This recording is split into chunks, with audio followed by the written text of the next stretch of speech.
This channel does not promote any violent, harmful, or illegal activities. All content provided by this channel is meant for an educational purpose only. এবার আসি এসআইয়ের এই আতঙ্কের জেরে মৃত্যুর অভিযোগের খবরে। দক্ষিণ 24 পরগনার কুলপিতে সেখানে কালীচরণপুর হাই মাদ্রাসার একজন শিক্ষকের মৃত্যু হয়েছে। গত শনিবার দিন তিনি অসুস্থ হয়ে পড়েন যখন ক্লাস নিচ্ছিলেন। ডায়মন্ড হারবার মেডিকেল কলেজে তাকে ভর্তি করা হয়, আইসিইউতে রাখা হয়।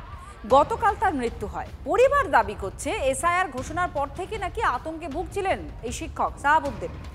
এখানে 2003 সালের ভোটার যে কার্ড আছে সেখানে বাবা মায়ের নাম আছে কি নেই বা ভোটারের নাম আছে কি নেই এই বিষয়টিকে রাখা হয়েছে।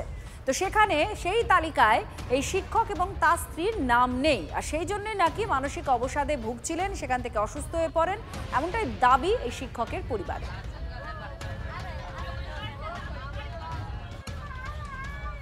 এনআরসির জন্য কাগজ করার জন্য বলতেছিল, ও অনেক টেনশনে ছিল। এসআইআর না হলে হতো না। এসআইআরের জন্য আমার বাপের বাড়ির কোনো ডকুমেন্ট ছিল না, ওই জন্য সেই চিন্তা করতেছিলেন। আমার 4টে কচি আমার লোক বাচ্চা আছে, আমার বাচ্চাদের জন্য আমি তোমাদের কাছে কাগজপত্র জমা করবে বা বার করবে সেগুলো তো চেষ্টা করতে হবে।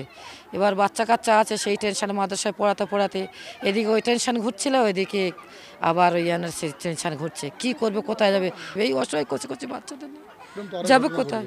আরও তো অনেক ঘটনা ঘটতে পারে, যার জন্য চাই এগুলো বন্ধ হয়ে যাক। এসআই অফিসের ওই কাগজের জন্য ওই টেনশানে ছিল, আর ফের ওই ওদের সমস্যা জায়গা, ওর ঘরের ভিতরে একটু জায়গা পড়েছে ওর ভাইয়ের, তো ওর ভাই কিভাবে ঘর বাঁধবে সেই চিন্তাও ছিল। হ্যাঁ, কাগজের কোনো ভুলভাল ছিল, এসআইআর হবের জন্য উনি টেনশানে ছিল। টেনশানে থাকলে কাগজপত্র জোগাড় হয় না, এবারে আইডি কার্ড, আধার কার্ড, বাপের নাম্বার কতদিন এসব ভুল হচ্ছে, তো বুঝতে পারছে না। সেই টেনশানে উনি মাদ্রাসায় গিয়েছে, সকালতে খাওয়া দাওয়া করেনি। এবারে ওখানে গিয়ে উনি ওই মাদ্রাসার ছেলে পড়াতে তো আমার স্ট্রোক মতো হয়েছে। উনি তখন বলছে যে আমার আওয়াজ শুনতে পাচ্ছিস তোরা? এবারে ছেলেরা বলছে না, তবু হাত নাড়া দিচ্ছে, আমার আওয়াজ শুনতে পাচ্ছিস তোরা? বলছে না। বলতে উনি বেহুশ হয়ে পড়ে গেছে। বিজেপির যে ঘৃণ্য চক্রান্ত, কেন্দ্রীয় সরকারের যে ঘৃণ্য চক্রান্ত, নির্বাচন কমিশনের মানুষকে মেরে ফেলার যে চক্রান্ত, এই চক্রান্তকে আমরা ঘৃণা জানাই, ধিক্কার জানাই। এবং আগামী দিন নিশ্চিতভাবে আমরা বলেছি, আগে আমাদের নেতা বলেছেন যে একজনের যোগ্য ভোটারের নাম বাদ যাবে না, আমরা মানুষকে আশ্বস্ত করছি। তারপরে বিজেপি নেতারা কখনো শুভেন্দু অধিকারী, কখনো সুকান্ত মজুমদার এই এলাকায় এসে আপনারা গত কয়েকদিন আগে দেখেছেন যে এরা জিহাদি, এরা রোহিঙ্গা, এদের কলার ধরে বের করবে, বিএসএফ পার্টি এদেরকে বের করে আনবো, এই যে হুমকি, সেই হুমকির জন্যই কিন্তু আজকের এই মূল ঘটনা। এরা মানুষকে আতঙ্কিত করছে, মানুষকে ভয় দেখাচ্ছে। এই আতঙ্কের পরিবেশ বন্ধ করুন, ভয় দেখানোর পরিবেশ বন্ধ করুন। সাধারণ মানুষকে পাশে থেকে আমরা এই বার্তা তাদেরকে দিতে চাইছি। বিএলওরা 4 তারিখ থেকে বাড়িতে ফর্ম দেওয়া শুরু করেছে। তার বাড়িতে এখনো বিএলও পৌঁছায়নি, তো তার আগেই তার এসআইআর আতঙ্কে মৃত্যু হচ্ছে। এর থেকে আজগুবি গল্প আর কিছু হতে পারে না। আসলে এটা তৃণমূলের একটা এজেন্ডা। যারা এসআইআর হলে তাদের যে ভোট ব্যাংক, সেই ভোট ব্যাংকে অবৈধ বাংলাদেশিদের যে ভোট, সেই ভোটটা কেটে যাবে, সেই আতঙ্কে তারা এই সমস্ত গুজব ছড়াচ্ছে।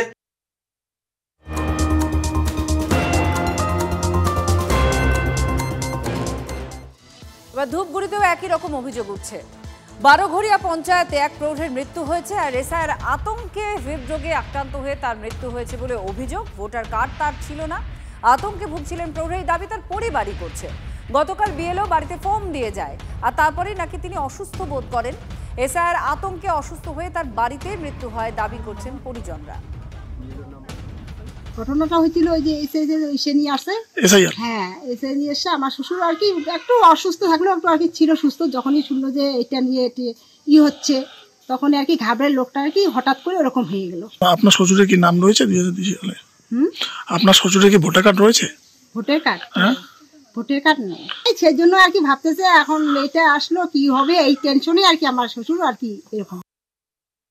এটার জন্য দায়ী হচ্ছে নির্বাচন কমিশন। নির্বাচন কমিশন অবশ্যই এসআইআর করবে, আমাদের কোনো আপত্তি নাই। সে তো বৈধ ভোটারের নাম যদি না কাটে কোনো আমাদের আপত্তি নেই। কিন্তু বিজেপি দল যে অপপ্রচার করছে, যে বাংলাদেশি খেদাবো, জেহাদি খেদাবো, এসআইআরের মাধ্যমে লোকে বাংলাদেশে পুশব্যাক করে পাঠিয়ে দেবো, এই যে মানুষের একটা আতঙ্ক, সেই আতঙ্কে হচ্ছে হার্ট অ্যাটাক করে মারা গেছে। এর জন্য হচ্ছে দায়ী হচ্ছে নির্বাচন কমিশন এবং হচ্ছে বিজেপি দল। অসুস্থ ছিলেন, অসুস্থতার কারণেই মারা গেছেন। এসআইয়ের আতঙ্কে মারা গেছেন এটা সত্য নয়। এটা শাসক দল যেভাবে যেটা সারা রাজ্যে অপপ্রচার করছে, রাজনীতি করছে, শেষ পর্যন্ত লাশের রাজনীতিকে নির্ভর করছে আর কি, এটা কোনো সত্য কথা নয়। ওরা যেটা বলছে এটা চরম মিথ্যা কথা। 2025-এর আমাদের যেটা ফর্ম দিচ্ছিল বাড়ি বাড়ি গিয়ে দেওয়া, আমি দিতে গেছিলাম, তখনই নাকি শুনলাম যে ওখানে একজন, আমি ছিলাম ওখানে থাকাকালীন মারা গেছে। আমাদের যেটা 25 সালে ফর্ম দিয়েছে, আমাদের শুধু কাজ হচ্ছিল বিলি করে বাড়ি বাড়ি। ওই পরিবারের কি, ওই পরিবারকে কয়টা ফর্ম দিয়েছেন আজকে? ওই পরিবারে আমি ফর্ম দিলাম 4খানা।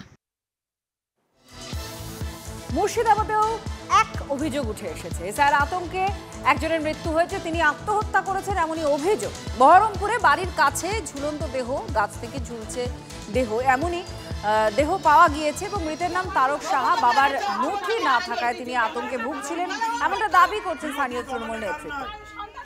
আমরা দেখাতে পারবো, ওরা পারবে না দেখাতে। আমাকে বলছে আমার কোনো প্রমাণপত্র কিছু নাই। তাই আমি বললাম তোমার মামা কেউ আছে তোমার মায়ের? বলে আমার মায়ের মামা আছে। তাহলে বললো আমরা তাহলে সবাই মিলে চলো একবার ওর বাড়িতে, ওখান থেকে গিয়ে কাগজপত্র জমা করে একটা ব্যবস্থা করে নিয়ে আসবো। বলছি যদি মামাদের সাথে আমার কোনো সম্পর্ক নেই, যদি না দেয় তাহলে আমি সুসাইড করব। আমি ওকে কত বুঝালাম। এই ছেলেটি কত কয়েকদিন ধরে এই যে টিভি খুলছে, টিভিতে যা দেখছে বিজেপির নেতাদের বক্তব্য এবং আমাদের পশ্চিমবঙ্গে বিরোধী দলনেতার, যে যাদের নাম ভোটার তালিকায় থাকবে না তাদেরকে চুলের মুঠি ধরে বাংলার বাইরে বাংলাদেশে পাঠিয়ে দিবে, কাউকে আন্দামানে পাঠিয়ে দিবে। এরা সবাই তো বোঝে না যে 1 টাকাও বাদ দিতে পারবে না। বিভিন্ন কারণে নাই থাকতে পারে পেপার, তার জন্য সময় দিতে হবে। সেই পেপার আমরা বের করে আনবো। অসহায় মানুষদের, তাদেরকে ভয় দেখিয়ে কি আনন্দ পান বিজেপি, আর বিজেপির কি লাভ হয়? তারা ইলেকশন কমিশন আর নিজেরা মিলে যে আজকে দানবের চরিত্রে অভিনয় শুরু করেছে, আতঙ্কের পরিবেশ করেছে, সেই যে চারিদিকে এখন পশ্চিমবঙ্গে মারবো, ধরবো, তাড়িয়ে দেব, বার করে দেব, ভোটার লিস্টে নাম থাকলে বাংলাদেশে পাঠিয়ে দেব, এ কি চলছে? কেন্দ্রীয় প্রতিমন্ত্রী সুকান্ত মজুমদার তিনি বলছেন যে আরো তো 11টা রাজ্যে এসআইআর হচ্ছে, কোথাও তো এরকম কোনো মৃত্যুর ঘটনা ঘটছে না। এই নিয়ে কটাক্ষ করেছেন তিনি, শুনুন। 12টা রাজ্যে এসআইআর হচ্ছে, অন্যান্য জায়গায় মারা যাচ্ছে না কেন? এসআইআর এর যদি দোষ হতো অন্যান্য জায়গায় তো মারা যেত, বিজ্ঞান তো তাই বলে। অক্সিজেন কি মধ্যপ্রদেশে একরকম হয়, বিহারে আর এক রকম হয়, আর বাংলায় আর এক রকম হয়? O2 তো O2ই হয় সব জায়গাতে বিজ্ঞানে। তো সেরকম এসআইআর তো এসআইআরই সব জায়গাতে। তো পশ্চিমবঙ্গে কেন মারা যাচ্ছে? রিফিউজি তো অন্যান্য জায়গাতে আছে, উত্তরপ্রদেশে রিফিউজি আছে, প্রচুর রিফিউজি আছে। এবং আপনারা গেলে আপনাদেরকে দেখাতেও পারবো আমরা, পিলভিট বলে একটি জায়গা আছে, বাঙালিরা ওখানে ভর্তি, সব বাংলাদেশ থেকে আসে, কোথাও তো হচ্ছে না।